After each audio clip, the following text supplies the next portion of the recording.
بسم الله الرحمن الرحيم.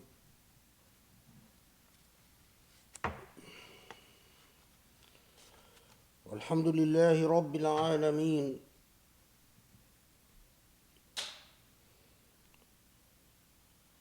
وسبحان الله العلي العظيم. نشهد أن لا إله إلا الله وحده لا شريك له،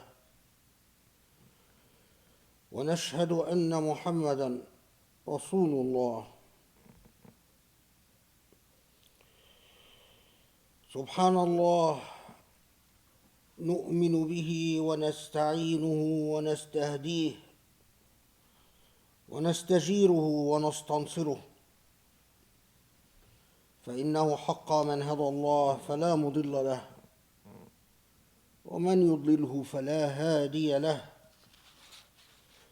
ونصلي ونسلم ونبارك على محمد وعلى آله الطيبين الأطهار الميامين،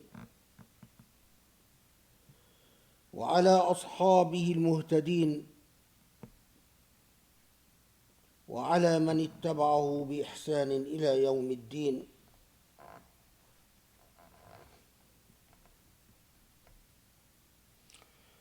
ونبتهل إلى الله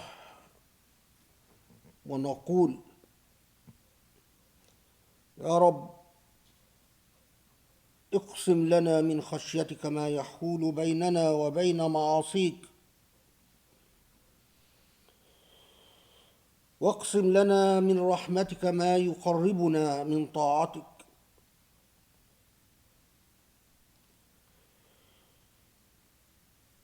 يا رب، نسألك أن ترزقنا من اليقين ما يهون علينا مصائب الدنيا وأحداثها.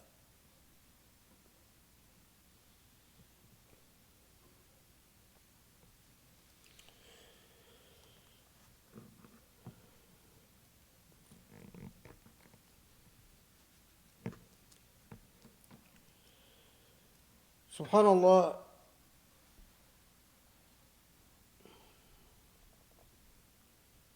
the biggest challenge in Khutbah is to insist on remaining relevant, to pursue relevance, and to try to achieve relevance. And this challenge of being relevant is all the more so when you speak across generations. When you remember that the khutbah is not just relevant to Muslims who are in so many respects just like you,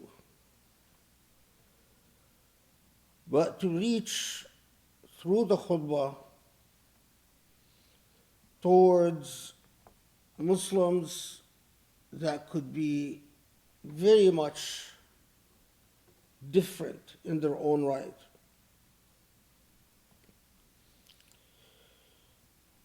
And to think, what can a generation say to another generation? What can those who have inhabited the earth, have gone through the stages of life, and who start or who enter the waning years of existence? In other words, most of their life is past them, not ahead of them. Most of the opportunities in life is past them, not ahead of them. And to a large extent, most of the choices in life is past them, not ahead of them.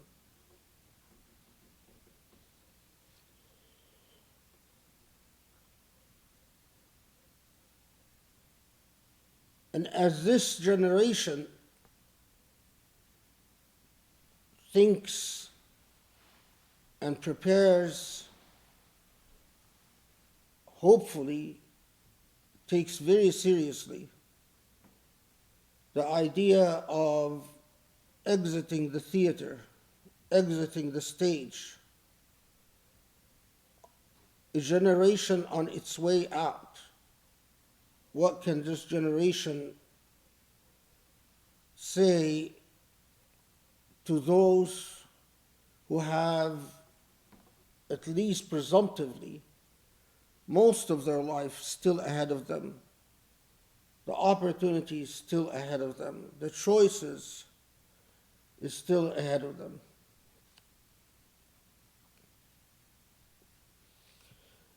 Not just as a teacher, but as a father.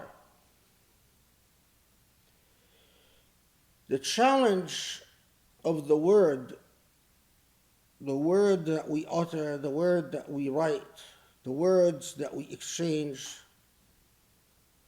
the words that we even tell ourselves we live by. Existence is but a word. Willpower is a word. Choice is a word.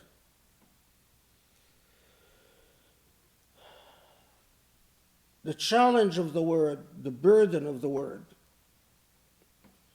is all the more so for me as a father, as a teacher and as a father, is all the more so in these khutbahs where, for whatever reason, circumstances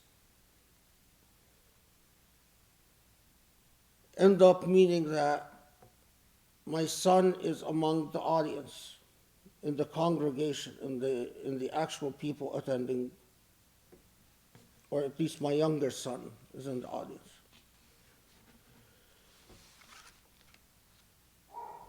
I always feel when this happens and my younger son is in the audience, I always pause and think very carefully about what can I possibly say that is relevant to his life, because what is relevant to his life is also relevant to the lives of so many similarly situated Muslims.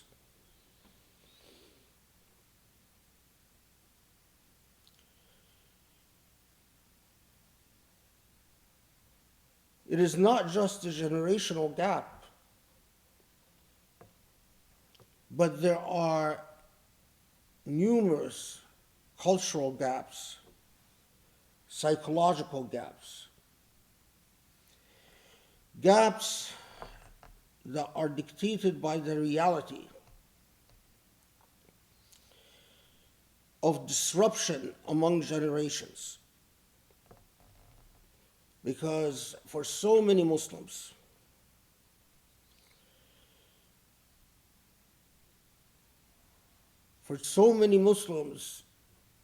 life deals them the type of exigent and exceptional circumstance where they confront challenges of displacement, relocation, migration, disposition, or disposition where they are displaced from their homelands, and the challenges of finding or struggling for acceptability, for assimilation, for some type of adaptation to their circumstance. In other words, you have disrupted generations that have experienced a deep sense of disruption in their life. Disruptions that they had to cope with and to the best of their ability overcome. And yet the generation of Muslims that are born in the United States, that grow up in the United States, often their life experiences are so fundamentally different. If anything, their life experience or their biggest challenge is the challenge of empathy. For those who suffer disruption, the ability to understand suffering, the ability to empathize with those who suffer, to feel for those who suffer, is very different from a generation that is born in the United States and who, for the most part, the suffering of others remains a theoretical construct. It is not that they don't witness suffering, but they see suffering of a very different kind.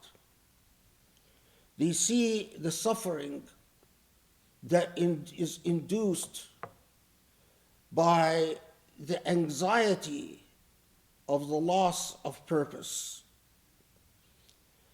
the restlessness and the anxiety of asking yourself, what is the point? Why am I in this world?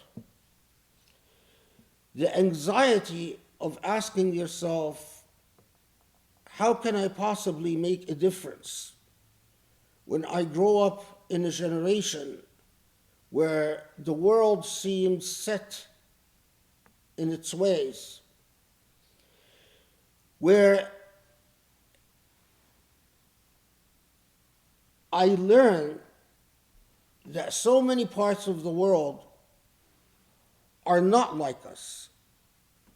So many parts of the world, human beings do not have the opportunities that we have as being American born, American raised, but yet it remains theoretical. Their challenge is quite often, to put it simply, the challenge of nihilism, the challenge of the gravitational pull of apathy. Their challenge is the challenge of being born in a highly commodified world. They don't realize this. They don't realize this because it is not taught in their schools. It is not taught in shows they watch. It is not taught in the games they purchase. It is not taught anywhere. But their challenge is the challenge that they are born in a world, the world of a dominant civilization, the world of a supremacist civilization, the world of a deeply racist civilization. What this means concretely is that they are born in a world which engages them not as moral agents, not encouraging in them a sense of wisdom, does not encourage in them their sense of morality their sense of right and wrong, a world that encourages in them commodification. In other words, a world that engages them primarily as consumers. This world is interested in them to the extent that they can purchase commodities. The challenge of that generation is that they are born in a society that commodifies them. Of course, again, as I said, this is not something taught in school, so it is not something that is part of the consciousness. But the way the decks are stacked is that the world that they are born into is interested in them nearly exclusively as consumers. But in turn, this world commodifies them. So it is not just that this world is interested in the value they place on other things that they can purchase, but they themselves become a mere statistic, in the institutions of power that looks at them largely in terms of a commodity. What is your purchasing power, and what is your value as a potential commodity that is bought and sold you yourself?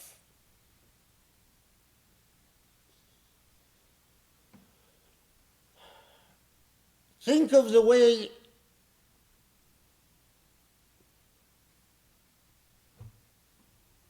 that we deal with generations and talk to them about their careers, talk to them about their hireability, what their potential in the market. Talk to them about how much a system is willing to pay them, and what is normalized to them is that they fit within a system that puts a dollar amount on everything that they are and deals with them throughout the stages of life largely in terms of what they can produce, in terms of bottom line profits.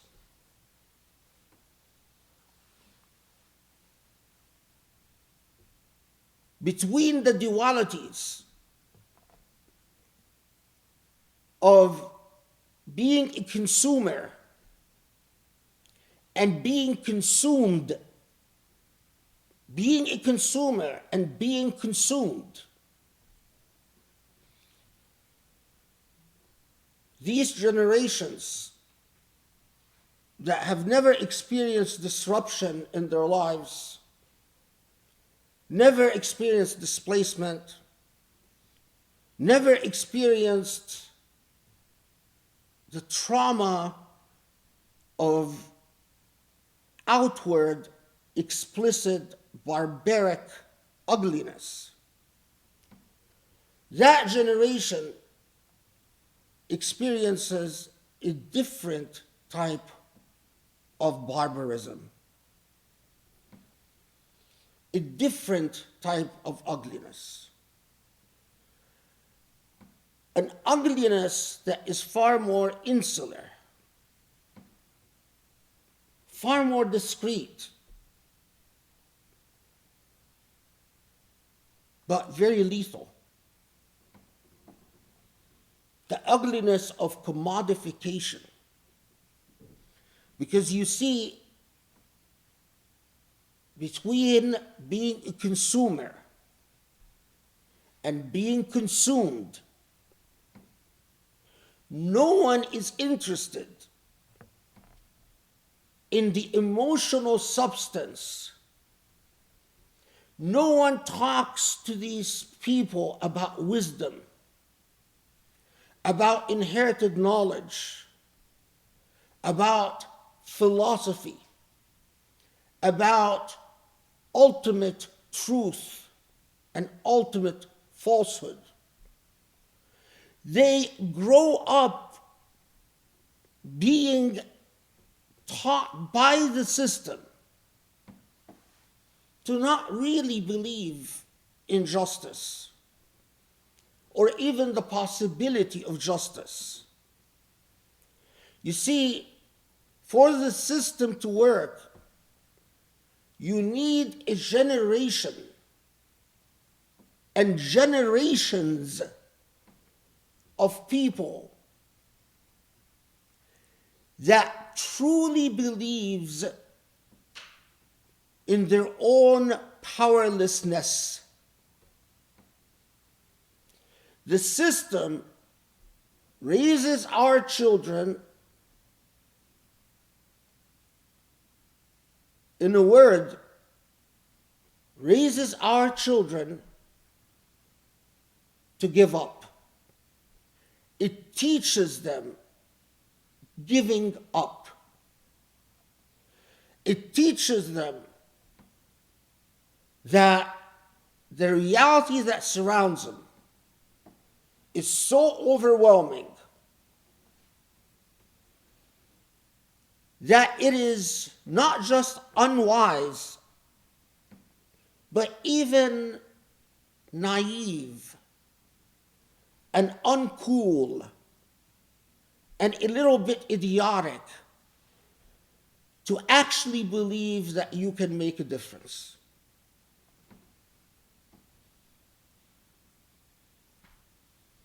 The system itself, all the discrete, hidden methods of indoctrination, tells them you either fall in line or you're out of luck.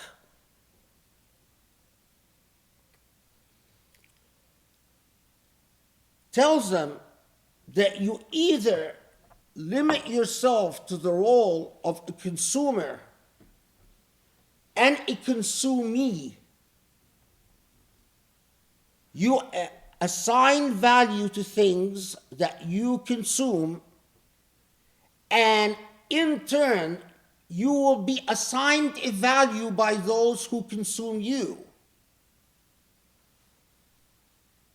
So even though our kids grow up wanting to be independent, wanting to be cool, wanting to be human, it's a natural impulse.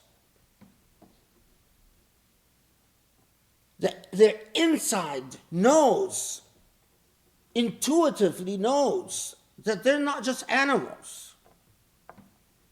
Intuitively, their inside tells them,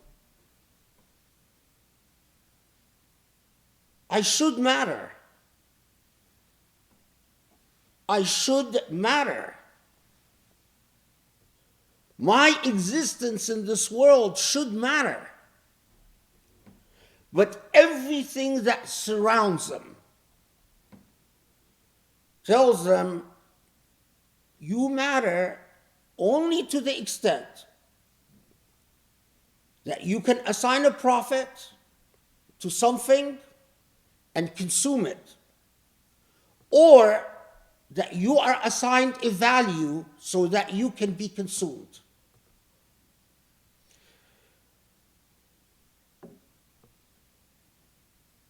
So much of what ends up being part of our constructed reality, constructed systems of knowledge, constructed psychological systems, what forms and shapes human psychology,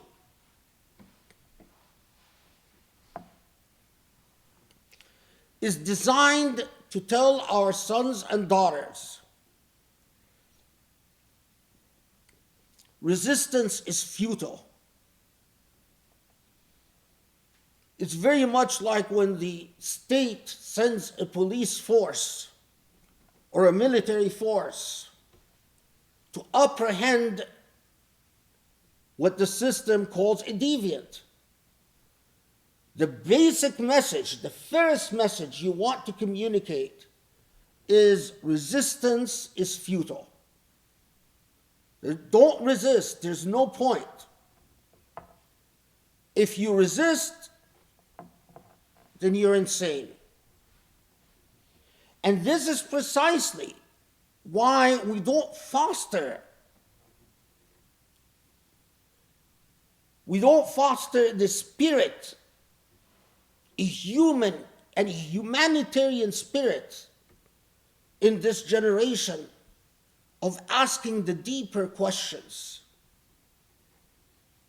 How can this existence be, with all its fantastic complexity and multi-layered beauty? How can it be without a creator? What does this creator want from us? What does it mean to exist? What does it mean to have a relationship to your creator? What does it mean to be an agent of beauty? What does it mean to have empathy for the other? What does it mean to live with the reality that people just like you don't have the opportunities that you have? People just like you suffer enormously. What are your moral obligations? What should you do about things?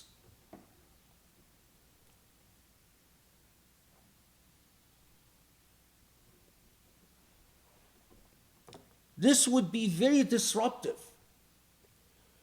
Many generations of immigrants think that what they've gone through is truly the hard test.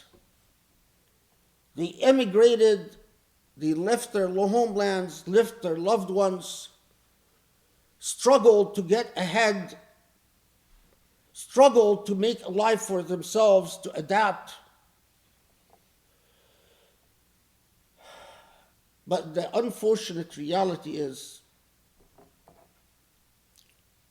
the challenge that our children confront, the challenge of this system that dehumanizes them, this system that teaches them to give up, teaches them to be apathetic, because there's no point to resist. That challenge is much harder. And it is much more lethal. Comfort in itself is one of the toughest and most lethal tests of all. Existence in privilege is its own toxic challenge.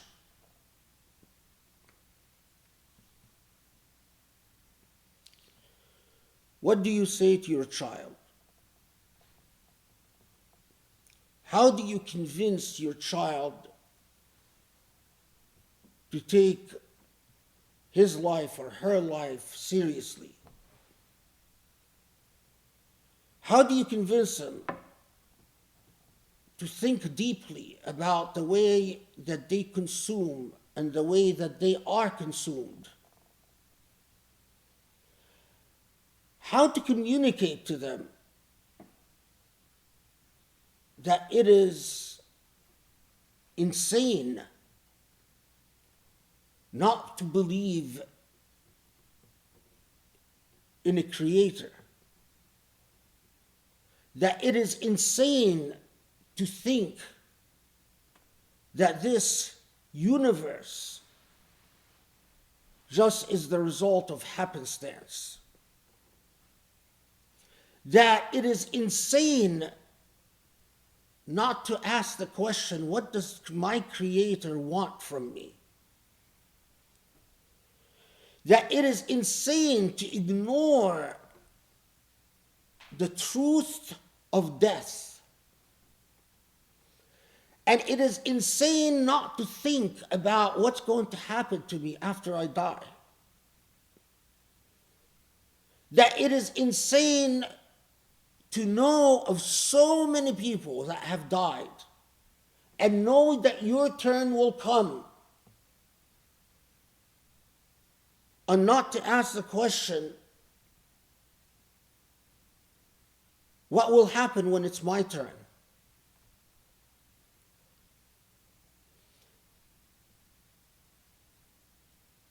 How do you communicate to your son or your daughter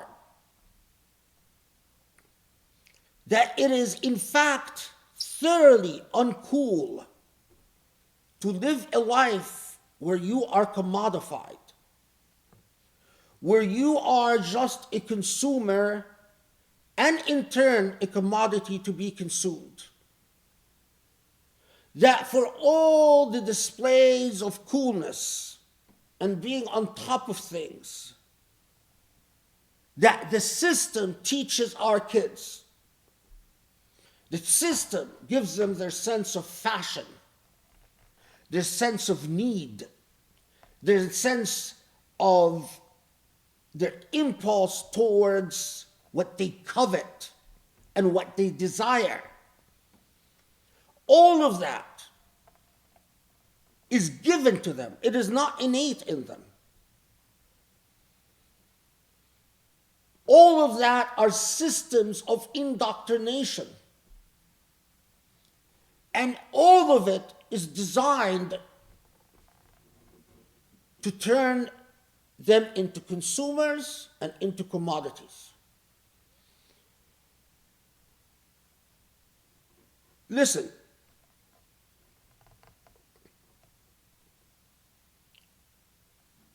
you look at pictures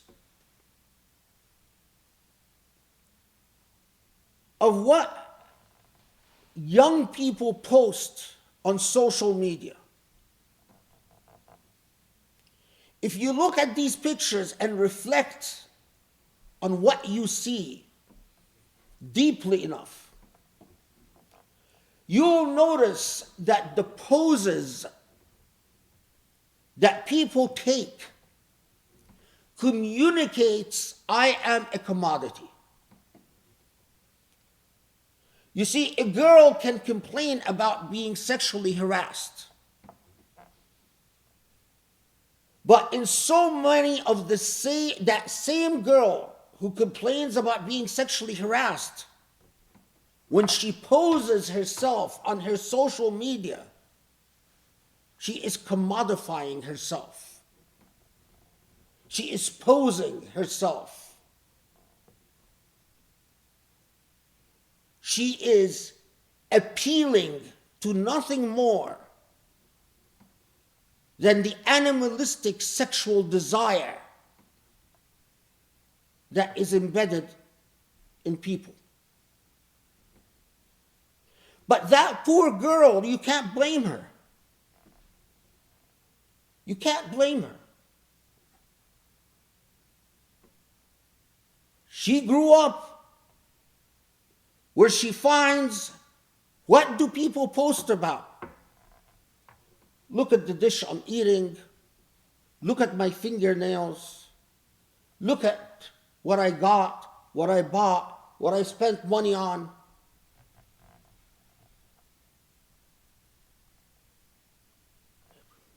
Everyone does it. And the only way she's going to get praise, and the only way she's going to get positive reinforcement, and the only way she's going to get likes is to pose herself, commodify herself. How do you reach this generation and tell them you deserve better than that? And don't believe the lie that resistance is futile. Don't believe that it is what it is and it shall be what it is forever.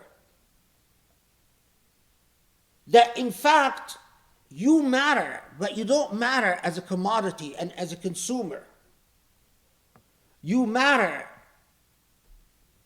as a thoroughly powerful, holistic, moral agent, exercising moral choices.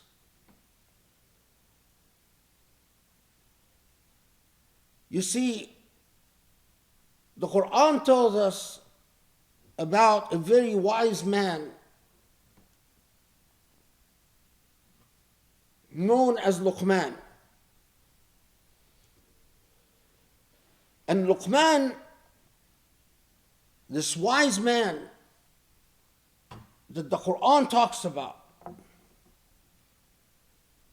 when he sits and he speaks to his child, Luqman starts out with precisely what you wish you could communicate to your own child. Denying your maker is a great injustice. And it's not a great injustice towards your maker. It is a great injustice towards yourself. Because then the path is clear towards human beings consuming one another just like animals do in a forest. It is but for God, barbarism would go without restraint. Why is shirk zulm azim? Why does Luqman tell his son, denying your creator, failing to understand what your creator wants from you is a great injustice?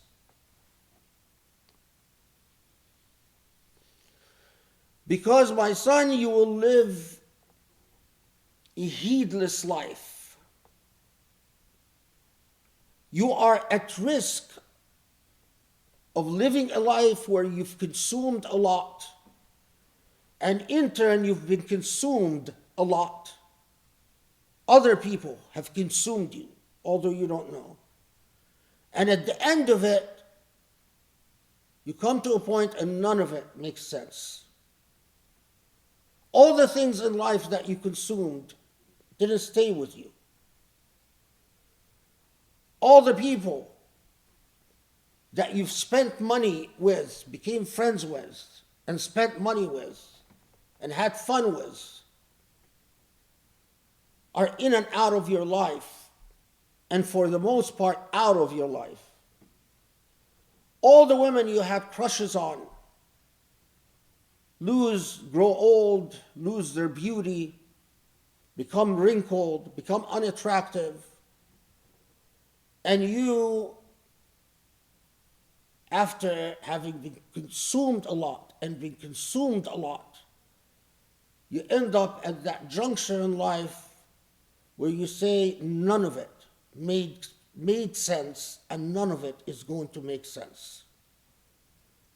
Where am I going? Why is any of this? What's the point of any of this? I've gotten bored. I've consumed so much, I am now bored. I've been consumed so often that I don't know what I'm about anymore. Who am I? What am I truly about?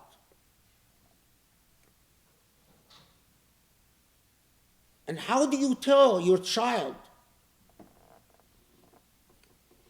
that rest assured this will come? It is not, excuse me, it is not if it will come, it will come. It's only a matter of when. And when that comes, the only thing that can save you is your relationship with your Creator.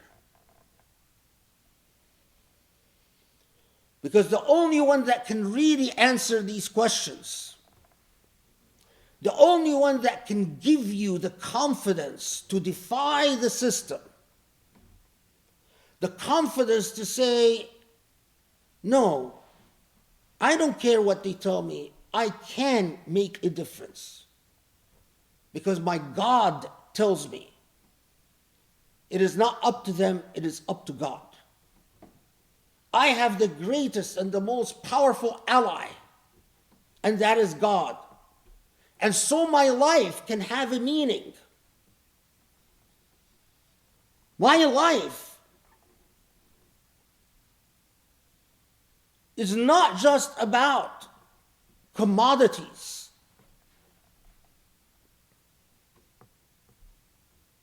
How do you communicate any of that? How do you communicate all of that? You see, Luqman was pre-capitalist society. In pre-capitalist societies, all social institutions taught children, look to your parents for guidance. You need the guidance of your parents to do well in life. Our capitalist society doesn't teach kids that lesson. In fact, in order to have the perfect consuming subject, you must teach that subject. Don't listen to your parents if they tell you to live a more meaningful life. You need the perfect consuming animal. And the perfect consuming animal must respond only to his or her impulses.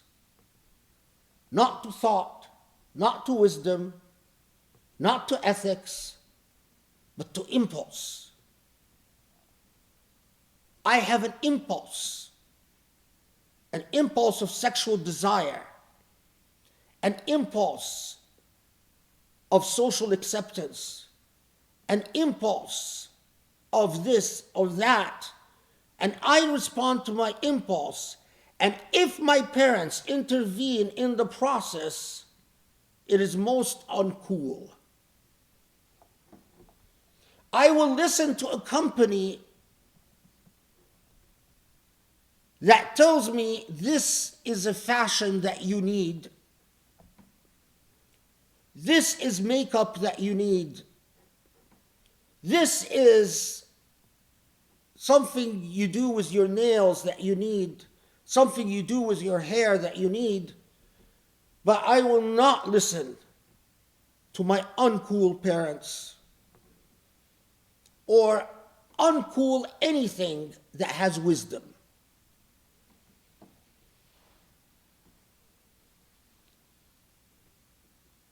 I truly feel sorry for for our children. I really do. Because the test that they confront is so difficult. I've said it before many times. Pain is a great educator. So many parents were lucky enough to be blessed with real pain in their lives. And pain sobered them up, woke them up, told them what's what. When pain becomes a part of the reality of our children, it is often too late.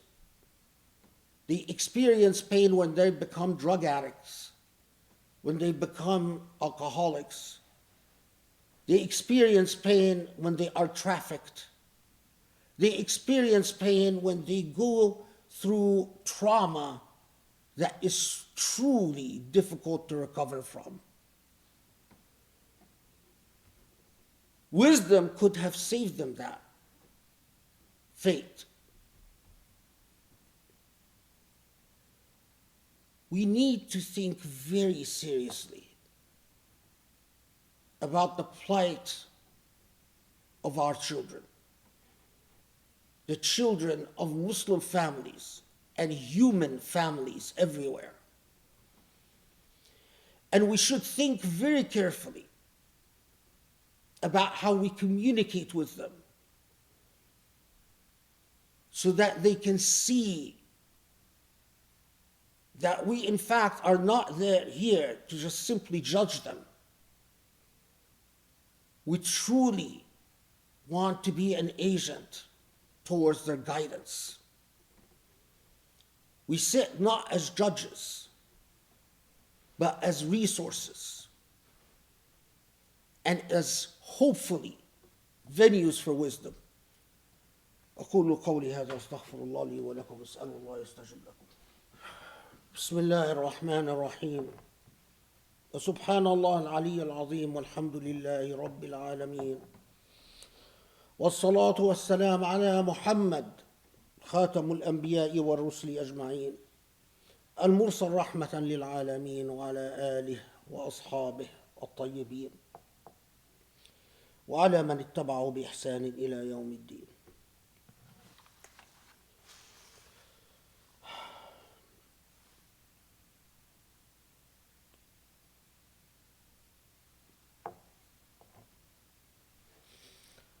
Just before the khutbah, I've become aware of a report that just came out.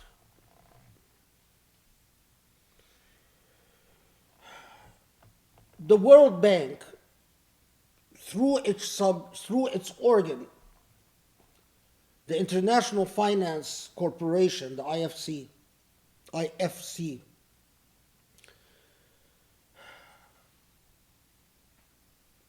has been and continues to fund Chinese companies that are directly involved in the genocide against Muslims. These companies make products by using labor from the concentration camps of China. These workers who are Muslim are forced to work in these companies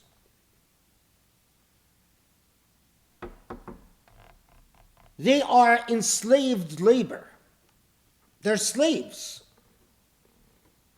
And yet, the World Bank, for years, has been doing business with these companies, supporting them financially, and the economic cycle goes on. And human beings, just like you and me, Their only fault is that they were born Muslim in China, are consumed and discarded.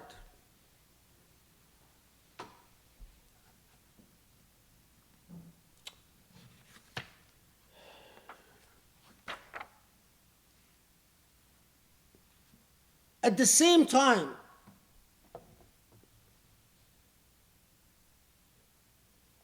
we all know that years ago the United States invaded Afghanistan.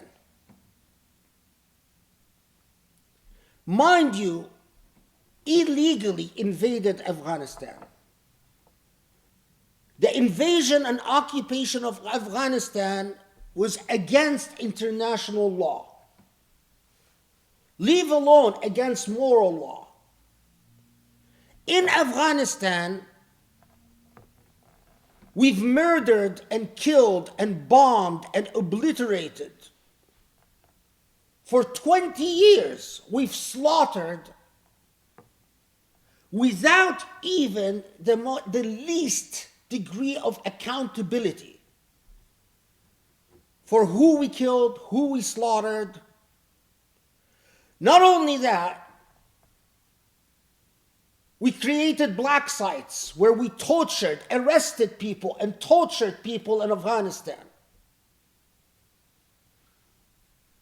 Not only that,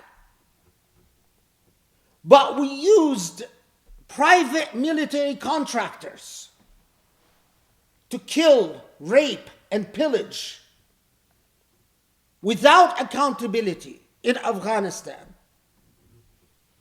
Not only that, we've created an extremely corrupt government that abused the Afghani people for 20 years. And then when we finally withdrew from Afghanistan, you see, there's a great inequity in our world. The entire system of trade in the world is largely done through the US dollars. The United States, as a world power, does everything in its ability to make sure that when people buy and sell products, that it's all done through the American dollar. What that means is so many countries in the world, when they have in their central banking system, when the central banking system of that country deposits money, it deposits money in the US dollars. Well, Afghanistan had a reserve.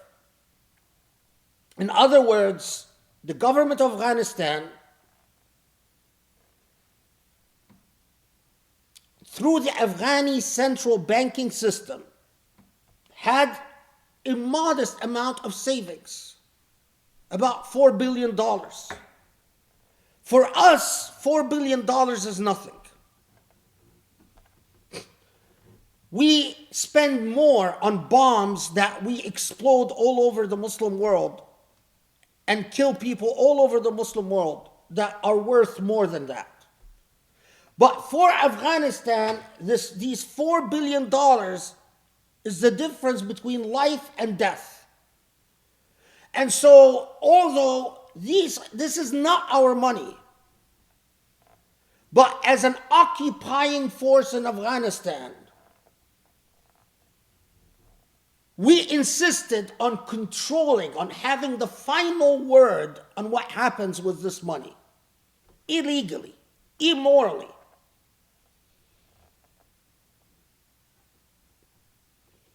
Why? Because we wanted to pay off our cronies in Afghanistan. People who agreed to cooperate with us, we wanted to make sure that they get money. And the people who opposed us, we wanted to make sure that they don't get money. But now that the US has withdrawn from Afghanistan, The Biden administration, as a heading in The Intercept says, Biden's decision on frozen Afghan money is tantamount to mass murder, because the Biden administration has decided to confiscate, to seize Afghani money. What that means in concrete terms, in real terms, is that all Afghanis who had money deposited in the central bank in Afghanistan have lost their money. So you worked for 20 years, saving up your salary or having savings or saving up to send your kids to college or whatever. Well, it's gone. Because Uncle Sam has decided to confiscate this money. You thought you had a couple $1,000 saved in the bank? America has taken it. Hard luck. That means that governmental workers and teachers and doctors go without paychecks because the Afghani government doesn't have money to pay them. Can't pay your salary. That means that people who want to import food or medicine, there's no hard currency to import food or medicine. There are no dollars because the US, the Biden administration, has confiscated the dollars that belong to Afghanistan. What that means in real terms is that thousands upon thousands of Afghanis will starve to death, will die of disease and malnutrition. What that means is the explosion of criminality all over Afghanistan. When people get desperate, what are they going to do? They're going to plant drugs and sell drugs. Does the United States know that? Of course the United States know that. Does the United States want to encourage the creation of a major drug industry? The Taliban were committed anti-drug movement. Does the United States want to make sure that the Taliban become drug producers, drug merchants? And what interests are being served?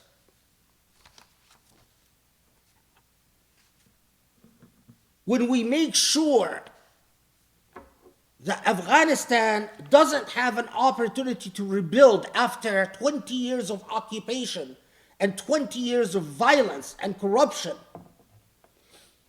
but that Afghanistan becomes a hubbub, a central point for the planting of drugs and selling of drugs.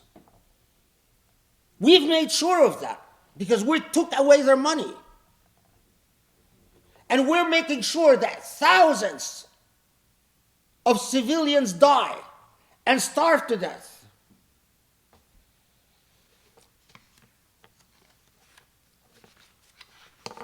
The news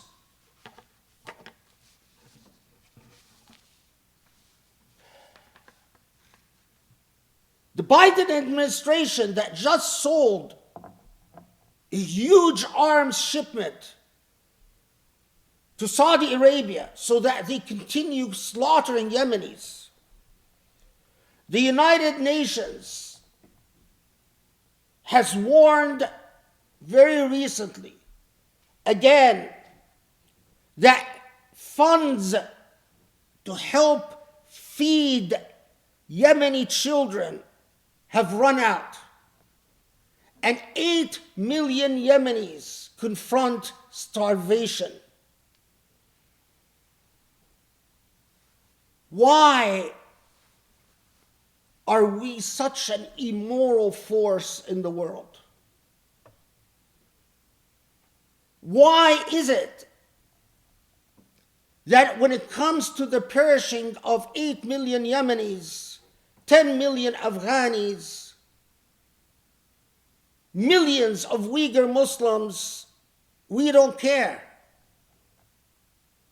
Why is it that our former president told the Chinese president to go ahead and build concentration camps for Muslims?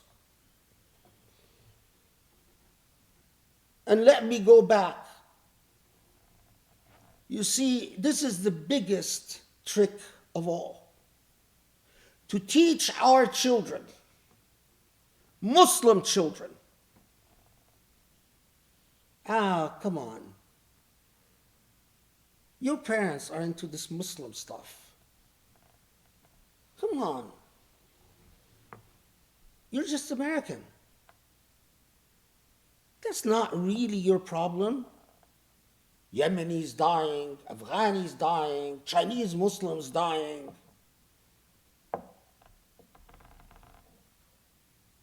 Your problem is to go to Hajj, to go to Umrah, to do Salah, to do Sawm in Ramadan. Your problem is ritualistic. But even better to tell them, you're just American.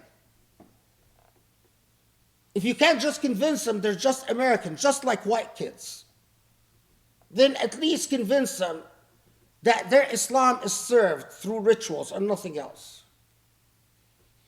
How to convince a generation that has no experience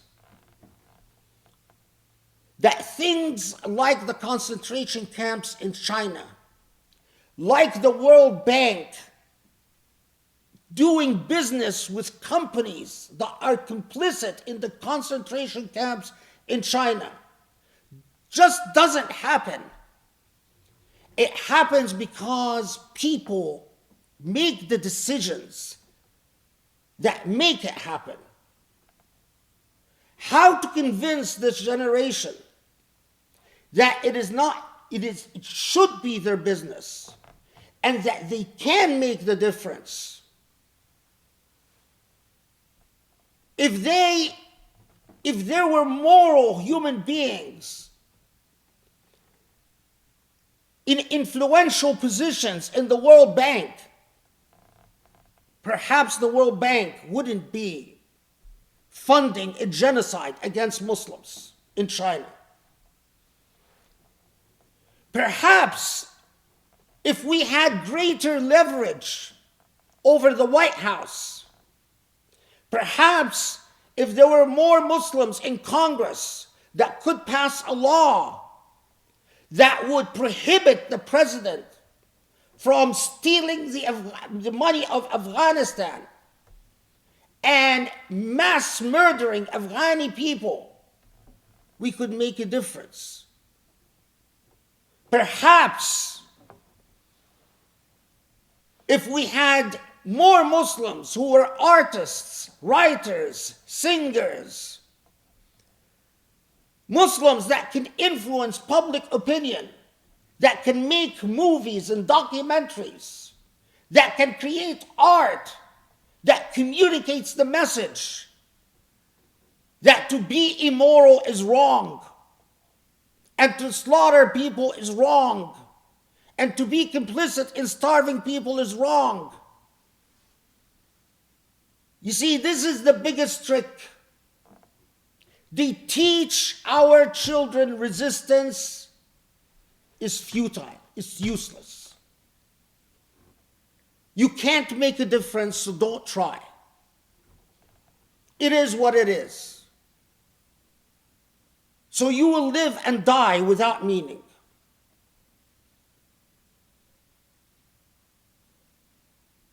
But it is human beings who created these institutions of ugliness.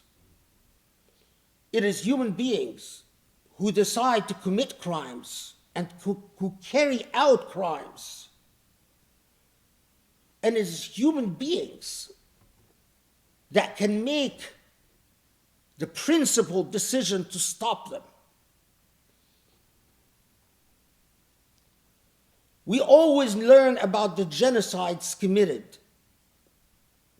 but we never learn about the genocides averted. And for every genocide that has been averted, you will find moral human beings who played the critical role in averting that genocide.